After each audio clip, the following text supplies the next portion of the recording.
Annalie. Ano pong sadya mo? May gusto lang po sana akong i-open up kasi ano po hindi ko po alam kung kanino po yung open up yung nararamdaman ko ngayon. O nga, sa napapansin ko ngayon, parang sobrang anxious mo. Hindi ka na nakapagbihis. Halatang galing ka pa sa school. Ako, galing po nga po school kasi po medyo marami din pong ginagawa sa school na yun kaya sobrang nape-pressure po ako tapos may mga ginagawa pa po sa bahay, ganyan.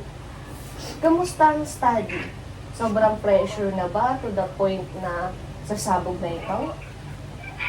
Hindi naman po na, minsan po naman nakokontrol ko yung emotions ko kasi bilang psychology student na pag-aralan din naman po na kung paano i-control yung emotions, ganyan. Pero minsan kapag nagsabay-sabay lang po talaga yung mga subjects sa iba't ibang subjects kasi hindi lang, minsan po kasi yung minor subject yung pa yung parang feeling major po eh. So, sa oras na to, sa panahon na to, ano yung feeling mo sobrang nagpapabigat sa nararamdaman? Siguro po kasi yung mga batchmates ko po is graduate na kapag nakikita ko po yung sa social media, yung mga post nila, gumagraduate na po sila, yung iba, na po sila, pag-apply na po sila, tapos na sila, nurse, teacher, tapos ako parang hirap na hirap pa din ako sa studies. Ganyan, parang sa bahay, pag uwi ko, studies na inaatupag ko, imbis na nagtatrabaho na ako, ganun. Kasi parang ganun din po kasi yung gusto ng parents ko, gusto po nilang magtrabaho na po ako. So, feeling mo, may something sa'yo na gusto mong gawin, pero may nag-hold back. Opo, parang ganun nga po. Kasi parang gusto ko po talagang makapagtapos muna kasi parang sa pamilya po namin parang wala pa po nakapagtapos. Kaya parang yung pressure ko po bilang nasa middle child po kasi ako. Tapos parang ako na lang po yung inaasahan ng magulang ko ganyan. Kasi yung ate ko po na humiwalay na po siya tapos hindi po siya nakapag-provide kay papa kasi syempre medyo hindi po okay yung relasyon nila. So parang nasa akin po yung pressure na dapat ako po yung mag-provide sa papa ko kasi dalawa na lang po kami. So, ang nangyayari niyan, lahat ng obligation, lahat ganun po. ng problem, is ikaw yung sumasalo. Ikaw ang nagbo-burden. Opo. So, ngayon, ang gusto mo is mapagaan ang iyong nararamdaman. Parang gusto ko pong mawala yung parang pressure, yung ganyan yung emotions na gano'n. Kasi parang mahirap po kasi na gano'n po yung emotion na dinadala ko sa araw-araw. Lalo pag nagsa-social media po, tapos nakikita ko po yung mga kaibigan ko dati. Okay, so to help you with that, with your problem, I want to introduce to you the Gestalt therapy, if you're familiar with that. I want you to do the empty chair technique.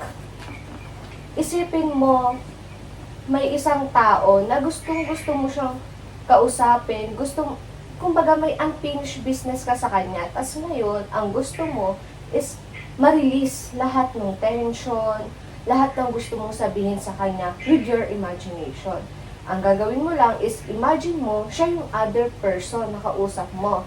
And magpapalipat-lipat ka between two chairs. And since wala tayong two chair, magpapalipat-lipat ka lang sa side na ito. Ilalabas mo yung point mo, at sa tingin mo, kung nakausap mo yung taong yon, ano ang i-respond niya sa'yo? Okay? Parang magkukunwari lang po na ako siya. Oo, magpapalipat-lipat ka. Isipin mo, nasa dalawang katauhan ka. Yung other person is yun yung gusto mong makausap. Sa kanya ka may unfinished business. Okay ka na? Sabihan mo ako pag ready ka na. Are you ready? Ready na. Pwede na tayo mag-start. Go. Ako po muna mauna as me. Sige. Kasi gusto ko pang graduate. Gusto ko munang sulitin yung, kasi na ako, fourth year na ako, parang isang taon na lang, gagraduate na ako. Tapos after nun, syempre magtatrabaho muna ako after kong bago ako kumuha ng board exam para maging psychologist or kung ano man. Parang yun po kasi muna yung gusto ko pa. Parang gusto ko po munang graduate bago magtrabaho. Tapos siya na. Kasi, ikaw lang mag-isa, so kailangan may makakatulong na ako kasi matanda na ako senior citizen na ako. So kailangan ko ng makakatulong sa akin kasi hindi ko na kaya. So kailangan mo na talaga magtrabaho. Ano bang magagawa ng pag-aaral mo? sigurado ka ba na kapag graduate ka, makakahanap ka ng trabaho? Eh di ngayon ka lang magtrabaho kung ganun din naman. Ganun tama po ba? Opo, sige, proceed. Pagpatuloy. Siguro ang sasabihin ko po sa kanya, siguro pagkatapos ko namang graduate pa is makakapaghanap naman po ako ng trabaho. Kasi importante po kasi yung magkaroon ka ng education kasi syempre kapag graduate ka, mas yung trabaho makukuha mo. Yun yung talaga, yun yung gusto mo. So, ayun lang. Wala na bang ilaragdag, wala ka na ibang sasabihin, wala ka na bang gusto pang ilabas sa person na yung kausap. Siguro sa po, next time, siguro hindi naman po sa papa ko. Siguro sa naman po, sa sarili ko naman po. Ano po kayang therapy po doon. Gusto ko po kasing bumalik pa kasi kahit paano po, nawalan po ako ng parang yung emotions na dinadala ko medyo nawala. Okay. Ayun, ang gusto mo iparating. So, ngayon, dito tayo magtatapos. And I want you to reflect lahat ng sinabi mo ngayong session na to. And by next week, pag bumalik ka, yun ang pag-uusapan natin.